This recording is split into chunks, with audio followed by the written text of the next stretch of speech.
Free fire গেমটা এমন একটা গেম যেটা যে একবার খেলছে সে বারবার খেলতে মনে চায়।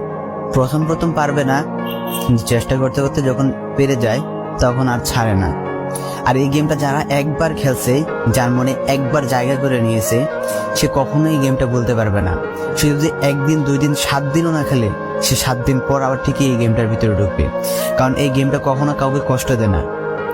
এই গেমটা সবসময় সবাইকে আনন্দ রাখে।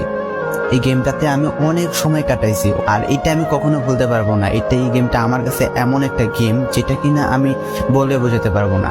অ্যান্ড এই গেমটা শুধু আমার কাছে না, আমি মনে করি যে প্রত্যেকটা ফ্রি ফায়ার প্লেয়ারের কাছে অনেকটা ইমোশনাল টাইপের একটা গেম হয়ে গেছে। কারণ এই গেমটাতে বর্তমানে যে অবস্থা হচ্ছে, যে গেমে এমন আপডেট দিতেছে, আপডেট দেওয়ার কারণে পুরো গেমটাই চেঞ্জ হয়ে যাচ্ছে। আগের ফ্রি ফায়ার আর আগের মতো নেই।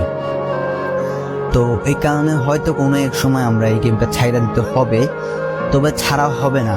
যদি ছাড়া হয় তাহলে শুধুমাত্র গেমটা ব্যান্ড হওয়ার পরে ছাড়া হবে।